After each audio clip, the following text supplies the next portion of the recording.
Minecraft Java Edition is the first and longest running version of the game, spanning over 10 years of content updates that have changed and improved the game in many ways. Some updates were bigger than others, and some updates were more significant. In this series, I'm taking a look at every major update to Minecraft Java Edition, starting from the earliest versions of the game, all the way to the most recent updates. This is part 2 out of 4. If you haven't watched part 1 yet, click the card in the top right corner, and then come back to this video when you're ready. In my previous video, we went through the pre-classic, classic, InDev, InfDev, and alpha versions of the game, and so in this video, we'll be taking a look at every beta version of the game alongside the official release. If you end up enjoying this video, like and subscribe, and let's carry on. The beta phase of Minecraft was the final phase that Minecraft went through before being officially released. Unlike the previous phases, there were actually a lot of updates during beta, so we'll be going through each update individually.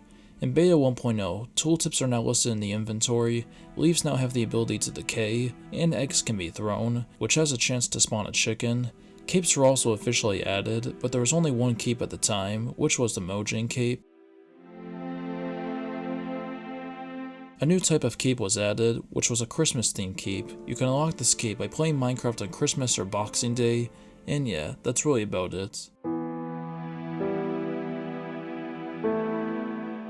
A bunch of new blocks have been added. These include spruce and birch logs, sandstone, note blocks, dispensers, and cake. Some of these blocks have special functions. For example, dispensers can shoot stuff if powered by redstone, note blocks can make musical sounds, and obviously you can eat cake. Because spruce and birch wood have been added, there are now spruce and birch trees. Spruce trees will generate in taiga biomes, and birch trees will sometimes generate alongside oak trees. Coal, iron, and diamond ore can now generate in larger amounts than before, and speaking of ores, lapis lazuli has been added. The first underwater mob has been added, squids. If you kill them, they'll drop ink sacs, and that's all you really need to know. At one point it was possible to milk them, but that doesn't seem to be working in this version. While on the topic of mobs, sheep can now spawn with grey, dark grey, and black wool. Bones will now drop from skeletons upon death, and they can be used to make bone meal, which can be used to grow crops faster. Spiders now have the ability to climb walls, which sounds terrifying, but it looks like they're just climbing a ladder.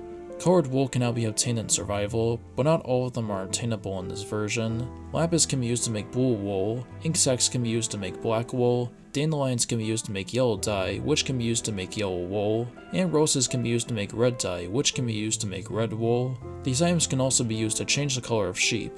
Race swap. Wood, stone, iron, and diamond tools have more durability now, and gold tools can mine blocks faster than before, even faster than diamond tools. When you open up the game, there is a new Mojang logo, and on the title screen, there is now an actual button you can press to quit the game. When you create a new world, you can now pick a name for the world, you can choose the seed for the world, and you can have more than 5 worlds now. Speaking of the world, sandstone will now generate underneath sand, and while on the topic of blocks, a few new slabs have been added. These include cobblestone slabs, wooden slabs, and sandstone slabs. The redstone repeater has been added, which controls the speed of redstone ticks, and it allows you to extend the length of redstone dust for contraptions that you make. Beds have also been added, which allow you to skip the night by sleeping, and there's also a new painting. The Minecraft logo has been changed to what we're more familiar with, and the default button for the inventory is now E. Wolves have been added. They're the first neutral mod to be added to Minecraft, and you can tame them into a dog by using bones. Now you have an actual companion to be with you. Sheep can now spawn with pink and brown wool, but the chances of coming across one of these is extremely rare. Cocoa beans were added a few updates ago, but they couldn't be obtained in the game. That has changed however, because now you can find cocoa beans inside of dungeon chests, and they can be used to make brown dye, along with a new type of food in this update. Cookies, which are actually the first food that you can stack. This update also added the locked chest, which was supposed to be an April Fool's joke, and I don't think it exists anymore.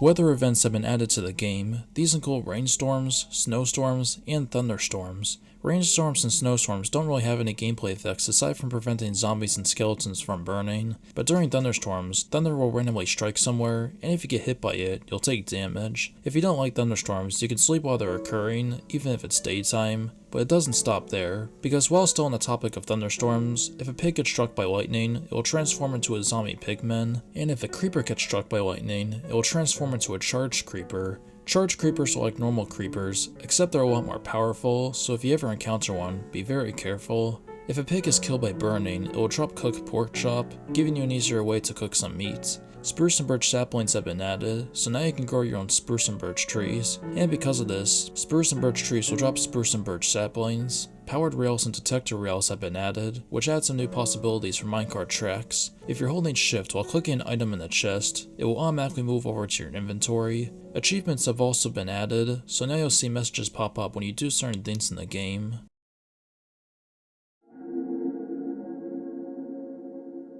Grass can now generate wherever there's grass blocks, ferns can also generate in certain biomes, and dead bushes will generate in deserts. Trapdoors have been added, which are basically just vertical doors that go down. Maps have also been introduced, which allow you to see the world from a different viewpoint. If you try to sleep in the nether, you'll be met by intentional game design. If you hold down shift while crafting something, it will speed craft as many of that item as possible, and if you hold down shift while clicking something in your inventory, it will move that item into your hotbar.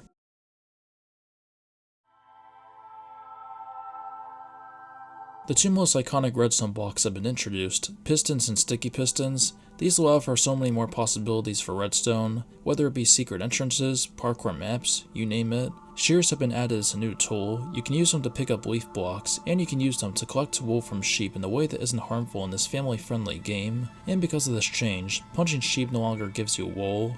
Flint and steel can now be used to ignite TNT, and if you're wondering how you did it in previous versions, you just had to punch it.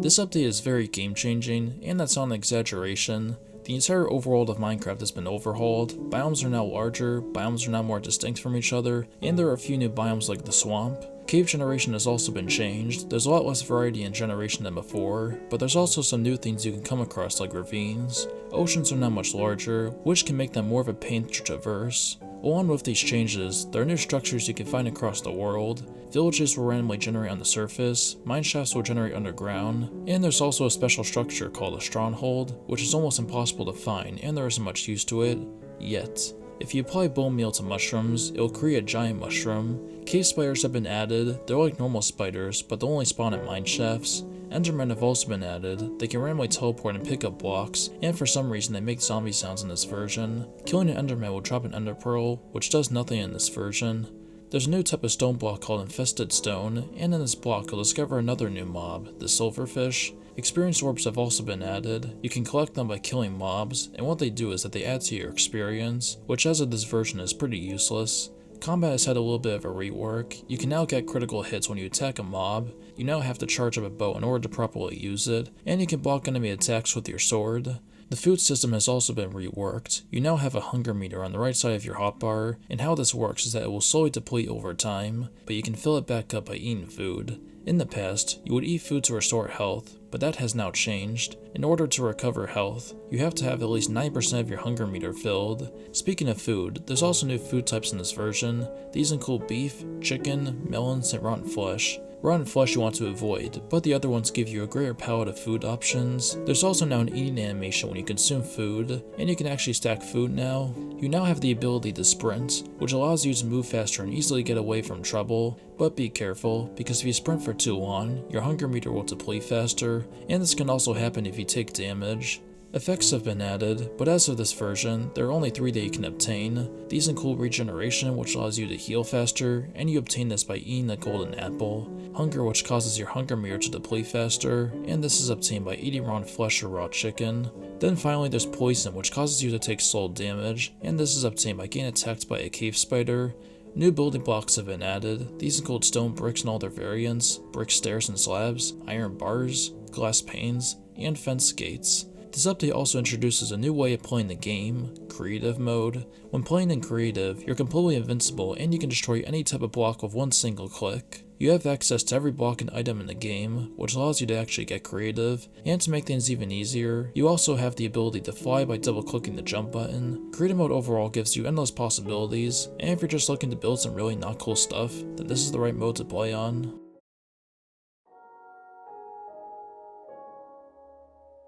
We've now reached the official release of Minecraft, and yes, I mean that exact moment when Notch pulled the lever. This update adds about just as much content as the previous version, which means there's a lot. A new rare biome has been added called the Mushroom Islands, which generates with giant mushrooms, and a new grass type called Mycelium.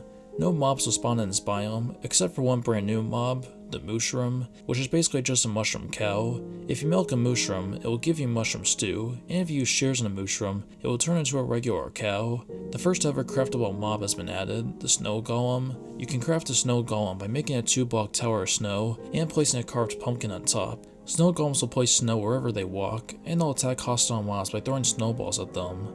Villages are now populated. They come with a new mob called Villagers, which don't really do anything in this version, but that will eventually change. Breeding has been introduced. You can now give 2 animals food, and this will make them enter into love mode, and after a few seconds, they'll create a baby version of that mob. There's a new structure in the Nether, which is called the Nether Fortress. The structure is made of a new building block called Nether Brick, and Blazes will spawn here, which are a new mob in this update. Blazes will shoot fire charges at you, and when you kill them, they'll drop blaze rods, which can be made into blaze powder. Blaze rods can be used to make a brewing stand, which allows you to create potions. In order to make a potion, you need to fill a bottle of water and combine it with some random item. One of these items includes a new vegetation called Netherwort. Another new mob has been added to the Nether, Magma Cubes. These are basically Nether slimes and behave the same way. Killing them will drop magma cream, which can be used for potions.